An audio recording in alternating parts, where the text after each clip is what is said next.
The jet droned high above the clouds, its engines pulsing like a metallic heartbeat. In the packed economy cabin, the hum of routine shattered with a single scream, sharp, piercing, relentless.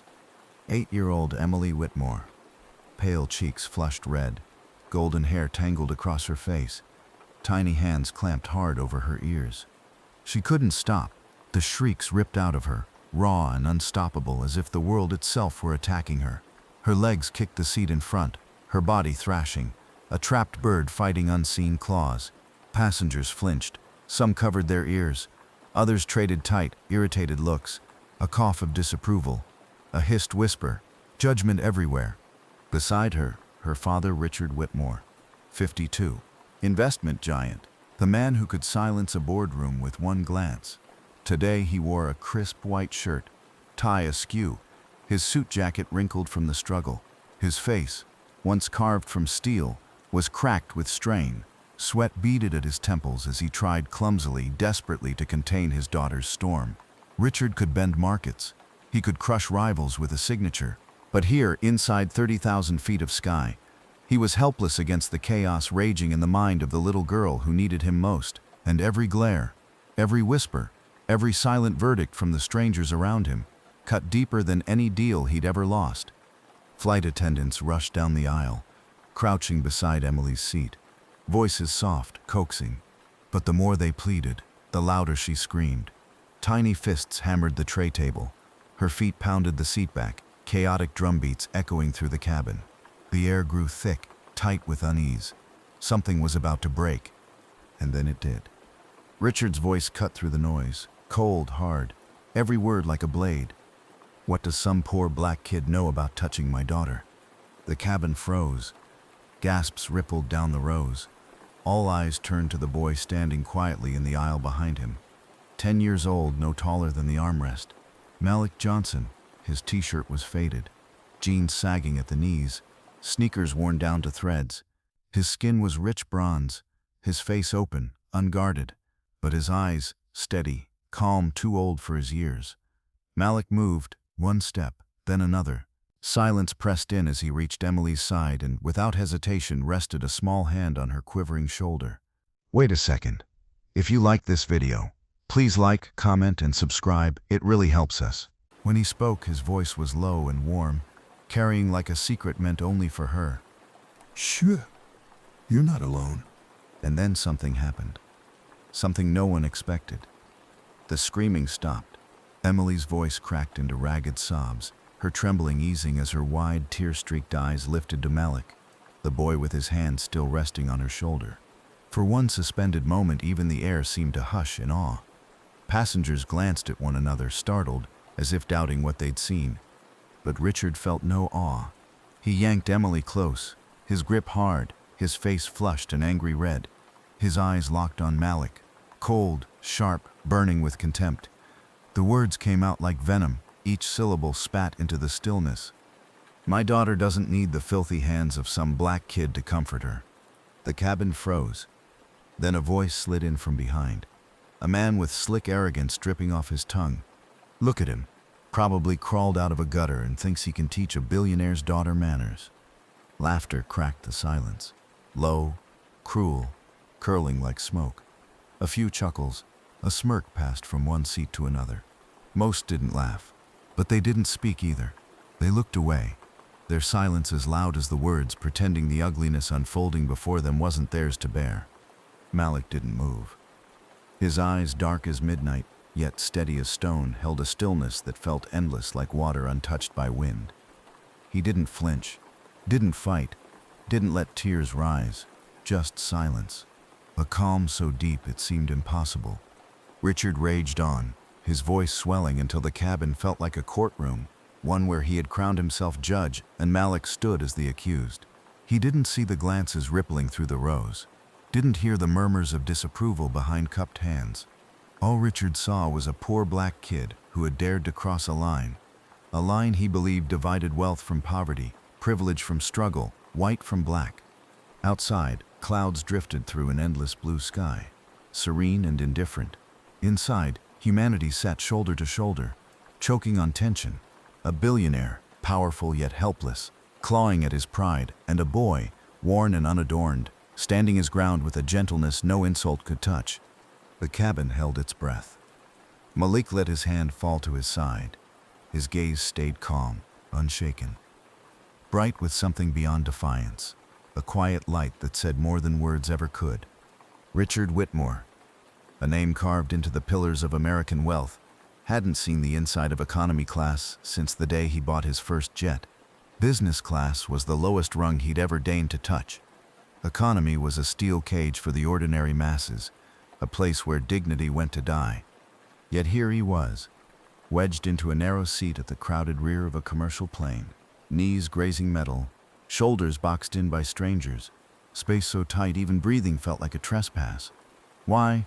A last-minute flight to a small city, a whisper of a doctor, a rumored breakthrough for children with autism. By the time he booked, business class was gone. No private jet, no champagne at 30,000 feet, just this, stale air, paper cups, and the humiliation of being among the herd. From the moment he boarded, he felt stripped. A man who once inked billion-dollar deals, who dined with kings and laughed with presidents, now reduced to a row and seat number, shuffled forward like cattle. Every step down that aisle scraped his pride raw, every second tightened his jaw, sharpened his glare. Richard sat rigid, his jaw clenched, fighting to project an air of indifference he didn't feel. Beside him, Emily, his 8-year-old daughter, was unraveling. Autism made the world a battlefield for her senses. Every metallic click, every burst of laughter from the aisle was an explosion detonating in her mind. Her breathing quickened, her hands shot to her ears.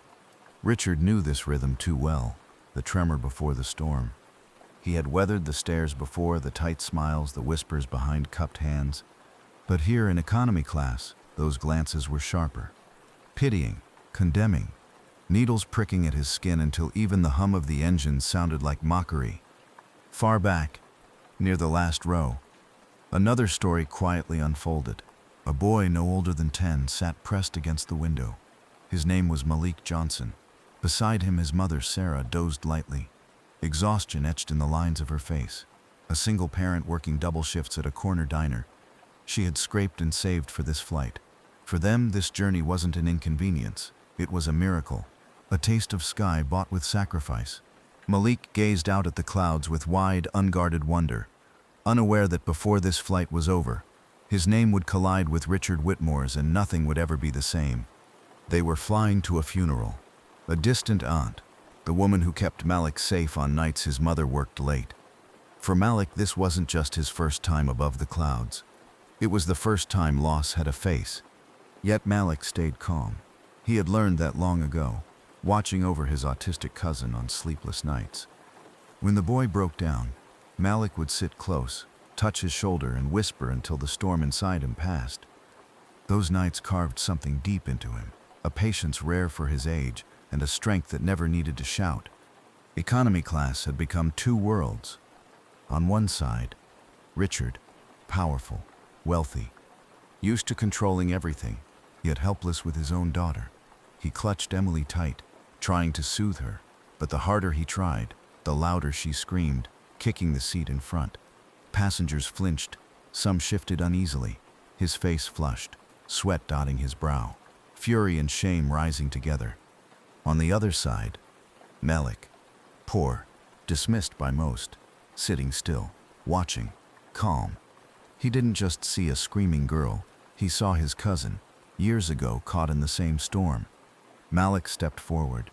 He bent to meet Emily's eyes, resting a small hand lightly on her shoulder. "Shoo, you're not alone." The words were soft, a single calming breath. But to Emily, they made all the difference. Richard reacted instantly. He grabbed Emily's arm and snapped at the boy. "Don't think you know better than the doctor I paid a fortune to hire." His voice thundered through the cabin, cutting through everything. This was the billionaire's daughter, he reminded them all. Untouchable. A few passengers joined in, eyes sharp with contempt. One sneered, loud enough for others to hear. "That poor black kid is probably just trying to get the billionaire's attention." Laughter rippled, low and cruel. Richard's chin lifted. Another barb spat from his lips, each word a sting. Change his luck? I'll have every one of his filthy black rats crawling in the gutters. Don't even think about flying in a plane like this. Disgusting vermin. Every word Richard spat was a knife aimed at Malik's dignity. But the boy didn't flinch. He didn't cry. He didn't argue. He stepped back, slowly lifting his hand from Emily's shoulder. His eyes stayed calm, steady, untouched by the venom hurled at him. Sarah, Malik's mother, trembled with anger. Ready to leap to her son's defense, Malik's gaze held hers. A slight shake of his head told her to stay. The cabin had split in two. On one side, furious shouts from a wealthy man, defending his bruised ego. On the other, the calm of a poor boy, not weak but quiet, knowing true strength doesn't need words. Amid the chaos, Emily began to settle. Her screams came in shorter bursts. Her hands still covered her ears, but her eyes no longer darted, and her legs no longer thrashed. The shift was subtle, almost invisible beneath the roar of anger, insult, and adult arrogance aimed at one small black boy. The cabin still reverberated with Richard's furious roars. His anger had reached a fever pitch, his whole body trembling from being openly challenged before so many passengers. Then, suddenly, an unusual stillness swept over the space. Richard turned, and in his arms, Emily, the little girl who had been screaming and thrashing moments before, had stopped. No more shrieks, no more tiny feet pounding the seat. Only her wide, bright eyes remained, fixed with a look that was strangely different, almost otherworldly. Emily's eyes didn't look at him. They fixed on the small black boy nearby. Her head tilted slightly, lips trembling.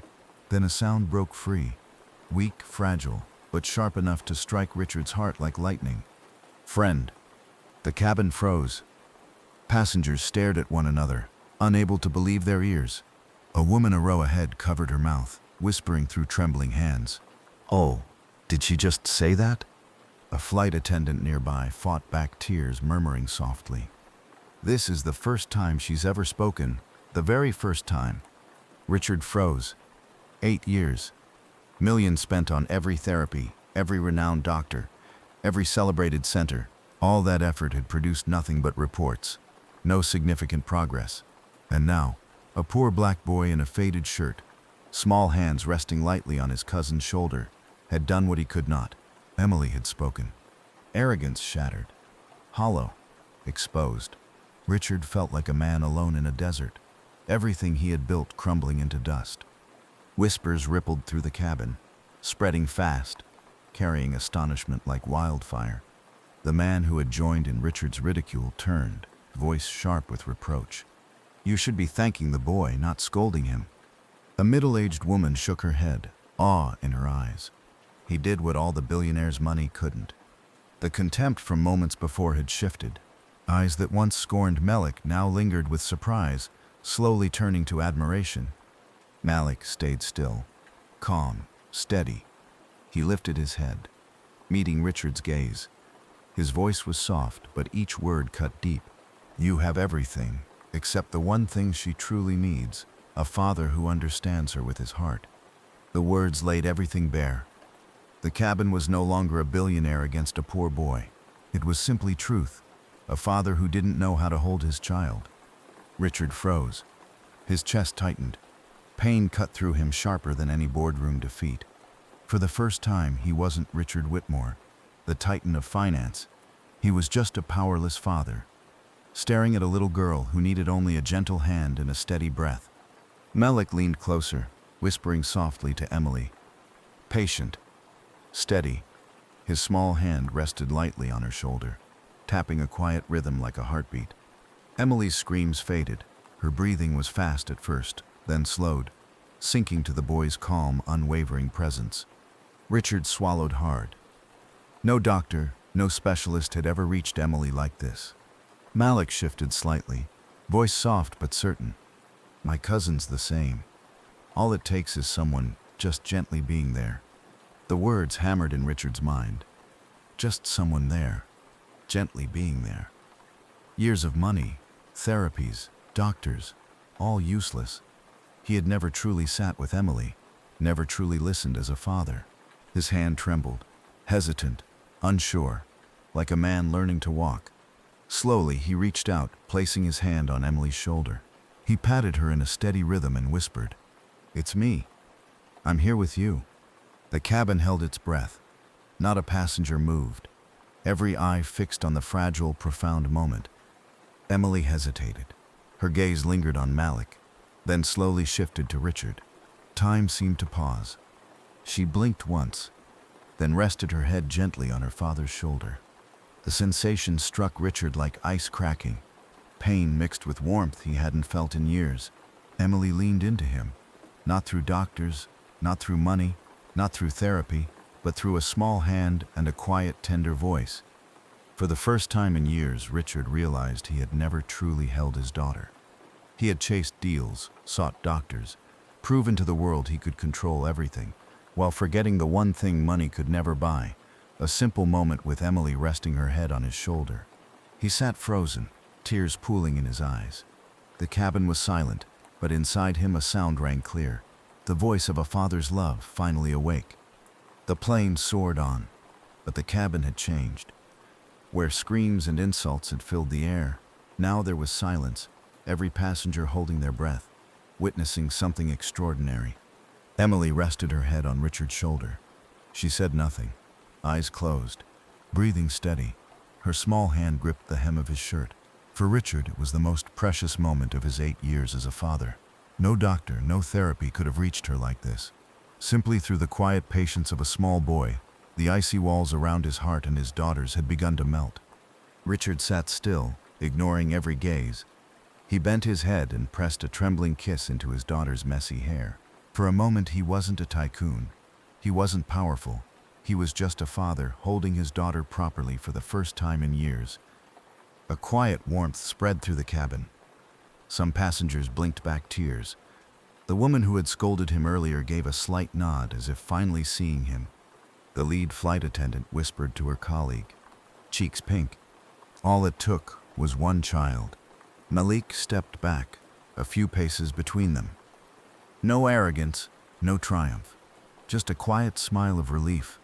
His dark eyes glimmered with one truth: he had done the right thing. The plane cut through heavy clouds.